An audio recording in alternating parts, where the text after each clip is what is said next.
Thank you, Liam, for coming on the Zoom to talk about what's happened, your situation. Lots of people were concerned about what was happening with you when I played the video last week. And I put an email out and social media, and I just couldn't believe what the response was. I'll show you the final result of the crowdfunder. £5,375 raised, 320 donations. I looked a little bit at the donations. It doesn't look like many people gave. The top donation was £100, so nobody was like, it wasn't like this loads of big, there weren't just a few donations there. There was lots of people giving small donations. Now, I said last week that you must feel better that you've got 80 people that care about you enough. So how does it feel when 320? See, it's hard to really explain because it's left me speechless, to be honest. Going from a situation where I had absolutely no hope at all to a situation where, you know, I've got a deposit down. It looks like I'll be housed probably over the weekend or next week. I'll be moving in, and I have enough to cover the present arrears, so they won't be chasing me as well. It's incredible, and thank you to everybody that has donated. I mean, 320 separate people is incredible. I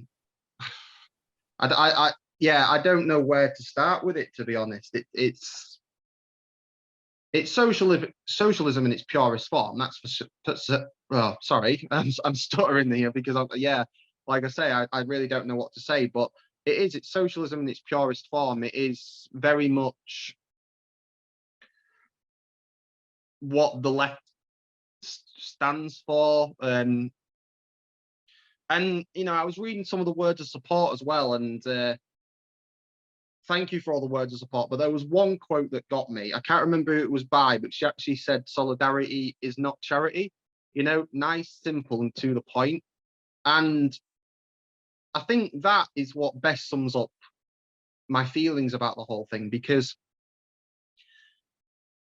as I said, it's just exactly what the left do. And I'd kind of forgotten that in recent times, with things going on and how I'd been and how my mental health was, that there are people out there that do care, and especially in our little part of politics.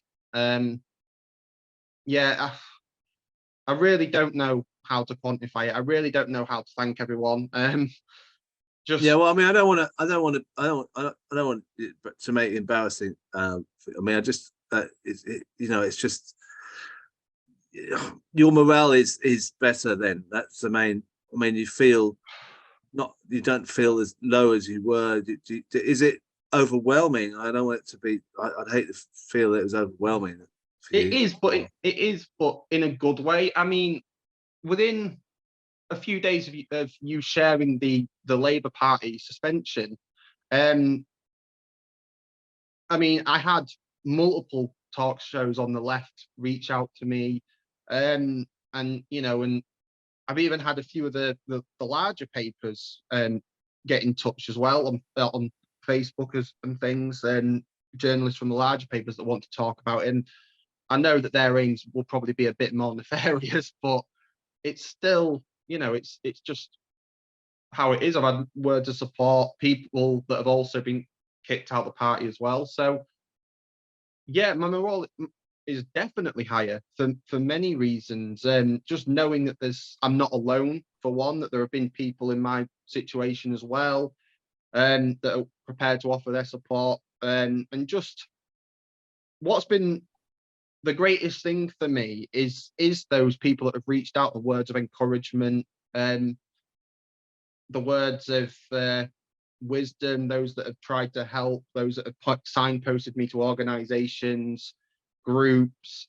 I I had one lady that chased up the social care for me, and I've actually got an appointment next Wednesday now with them, so they're going to be helping long term.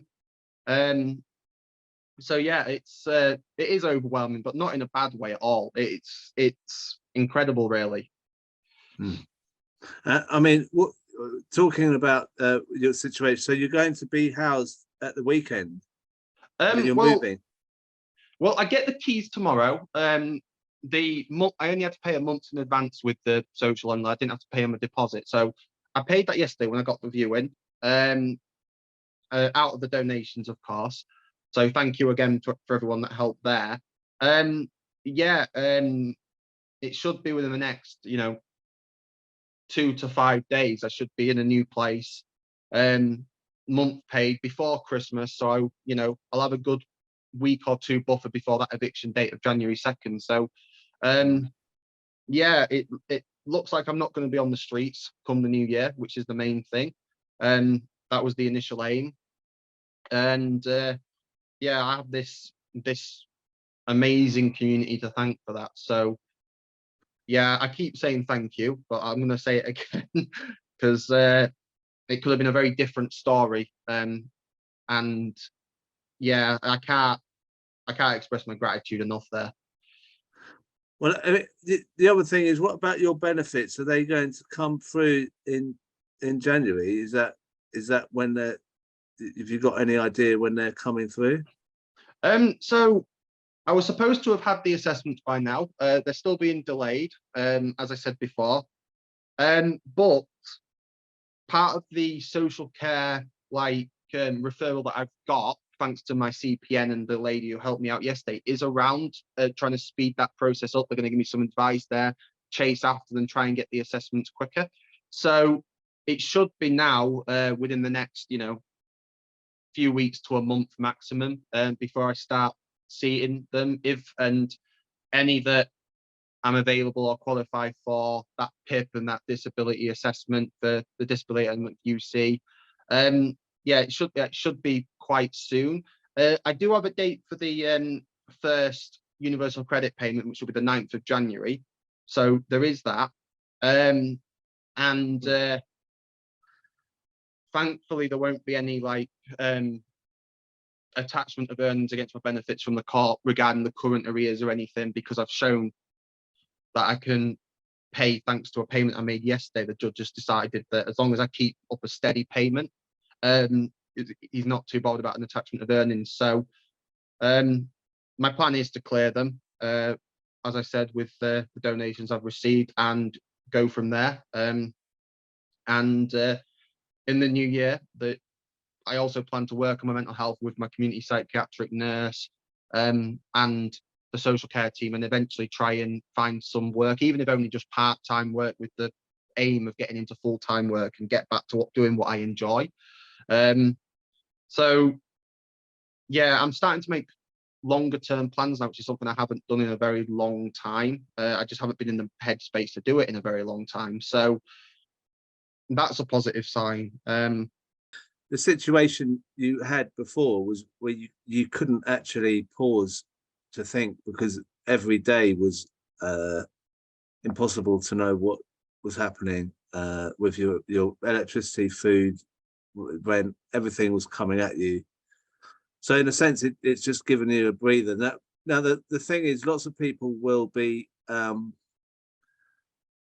interested to find out what's happened with the Labour Party, and also to find out what kind of member you were. Were you active? When did you get active in the Labour Party? Are you? I don't know. Are you a Corbynista? Did they get the right guy? Is what we mean. Did they suspend the right guy, or are you a Blairite? I'm definitely on the left of the party. I've actually been campaigning since I was 14 with the Labour Party, so I've been in the party a long time. And I won't lie, when I originally joined, I was probably more towards the neoliberal side of things. But I saw a lot, and a lot changed me politically. And I just sort of got dragged to the left. So that old adage, if you go right when you get older, definitely hasn't been true for me. It's been the opposite. But yeah, they've definitely to put it in your words, got the right guy. They've definitely removed the guy that they want to remove.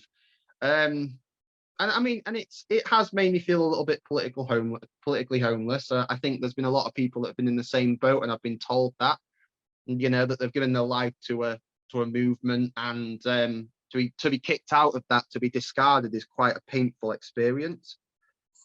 But your suspension on the back of being associated with people who've been suspended before, I mean, that quote has been going around quite a bit.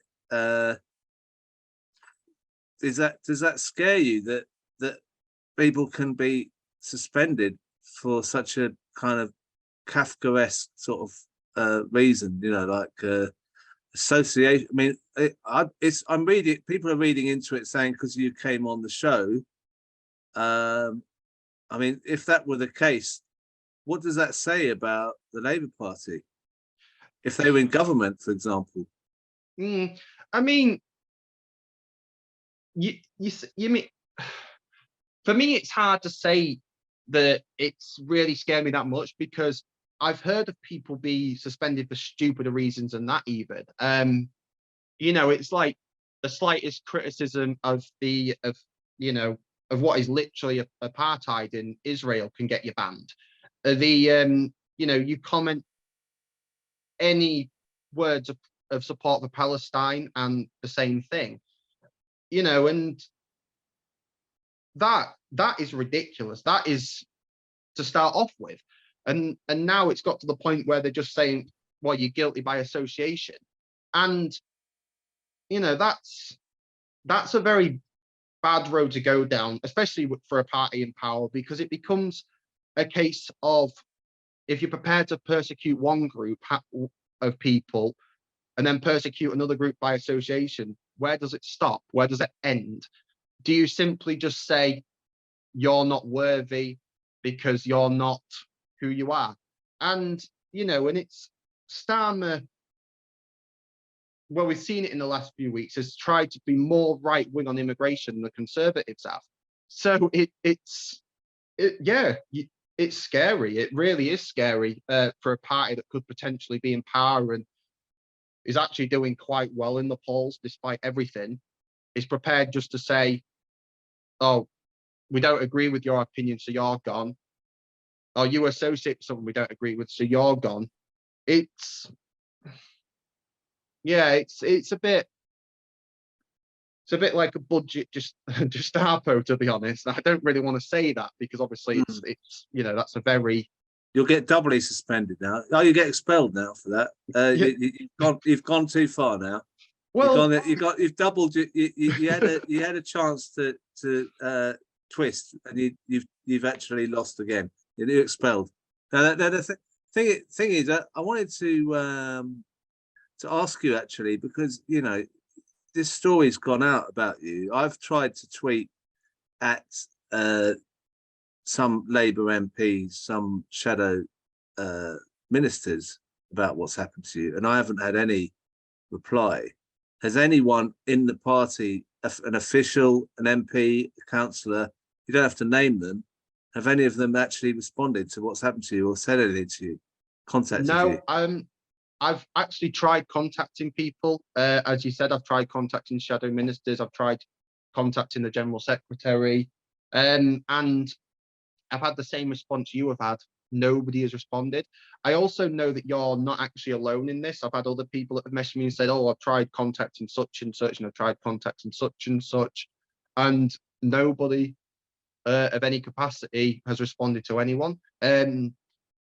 It just seems to be that they don't want to have this conversation about suspensions, which I think is a conversation that they've tried to avoid for quite a long time now. But no, I've had no official capacity have any kind of discussion with me about it from within the Labour Party. I have had friends that are still members that I've discussed it with, but it's not the same, and obviously for very obvious reasons, I'm not going to name any of them. But no, I've had no communication, even when I've tried to ask about what the appeals process entails and things like that. But after getting no response, I've decided I'm not going to appeal the decision anyway. I'm just going to take the suspension or expulsion or whatever decision they make and just go from there, because I think, I think within the next few years, we're going to see a new leftist movement anyway, led by a Corbyn-like figure. I don't know when it's going to come, but I want to be ready when it does. So I think, yeah, I've just got to wait for that now.